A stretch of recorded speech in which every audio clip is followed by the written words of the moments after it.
Hey friends, Wayne over here at the Ram Man Inc. Don't forget the ink. You know, we've got several of these 5-ton military buggies, and these are work buggies for us since we tour the southern region, Texas, Louisiana, Missouri, and go to these mud bog events, monster truck events. Hell, you guys have probably heard of them. Rednecks with Paychecks here in Texas, probably the two largest events. Trucks Gone Wild in that group. Hell, we just got back from Colfax, like that buggy right here that we're staring at. You know, we just got back from a 700-mile road trip from Fort Worth to Colfax, Louisiana. Trucks Gone Wild this August, a couple weeks ago. Where are we at? Where? Yeah. Date, time stamp. So, you know, I'm driving these things, and I tell you what, you know, humming along at 50, 55 miles an hour, that's all right, but it gets a little old when you're traveling long distances. So, of course, like everything, I wanted to figure out how to make it faster, smarter, better, more fun, more friendly, more comfortable. And I pretty much succeeded. On this buggy right here, a lot of people talk about speeding these buggies up. Like many things, I kind of know what I'm talking about. So, here's Tan Buggy.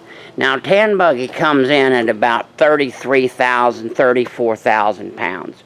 It is 10,000 pounds above your normal troop carrier, so it's slower and more sluggish, both in acceleration and top end. I got heavy buggies. Now, Wrecker Buggy up there, he comes in at almost 44,000 pounds. It is 10,000 pounds heavier than Tan Buggy and 20,000 pounds heavier than a troop buggy. And I had a troop buggy too. That was my little hot rod because, you know, as they come, they are the lightest and the fastest, and therefore. Now, on this buggy, what have we done to this buggy? Most of these buggies right here, they come set up to run about 2,100 RPM or max about 2050. This one would run about 2050.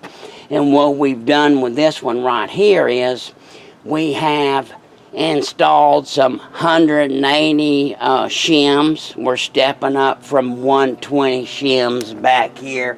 We ain't talking about like 60 shims, 60,000 shims on the internet like other people.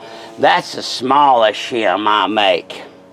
These springs and the governor, they become weak over time, and those factory specs, they ain't nowhere close to real world. I'm telling you about real world. So I got 180,000 shim in it right now, running a number 5 button. This one had a 30 in it. Most of them you'll find got around a 30-something in there.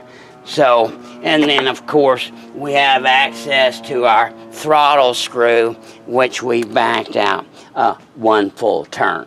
So, and then on top of everything else, that livens up the motor. I mean, I tell you what, I guarantee you'll feel it. Let me put it to you this way. I'd go all the way to Colfax, Louisiana, come back and never downshift into 4th gear. She won't do it, and I don't give a shit. She just set the cruise control, pull that handle, cruise right along at about 60 miles an hour. These buggies, when cruising at 60 miles an hour, the drivetrain kind of sings, it smooths out, and I'll tell you what, ain't too bad a ride.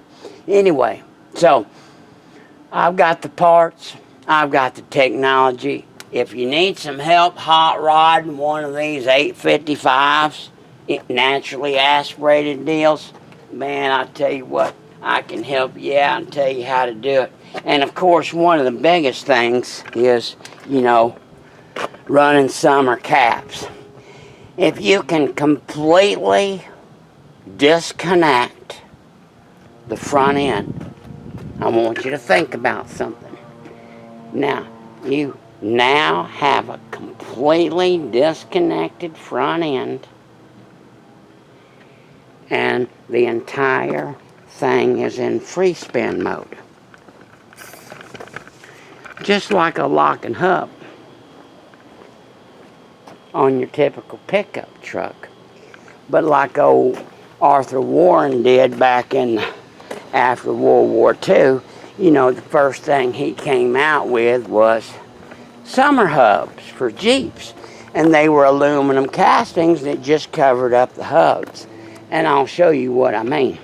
Now, picture completely unloading that front end and turning it into a little hot rod. So, there you go. There's your factory spline cap and factory spline cap bolt on right there. So, if you take the cap off, you now have a free spin hub. None of this shit is turning anymore. And since I do highway trips all the time, I do 2, 3, 4, 5, 500 bricks off-road is 520 miles for us. And so what you have is you have the Ram Man summer caps. These are built just like the originals.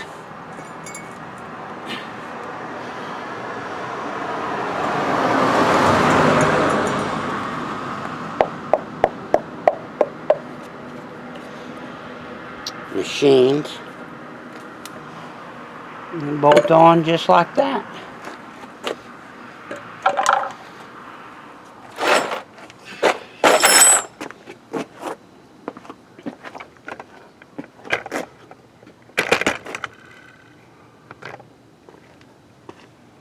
So, use your imagination.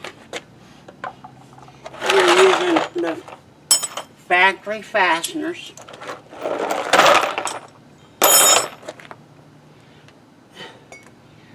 In the field. Now you have to remember that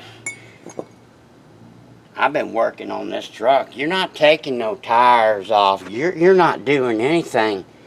You're taking these 10 3/4 off, putting that on and tying them down. You tell me how long that takes the average man with non-power tools. It don't take very long. If it takes more than about, I don't know, 5, 10 minutes aside, you need to call in some help. Help you with your project. For real, for real. God bless you. God bless America. And happy trucking.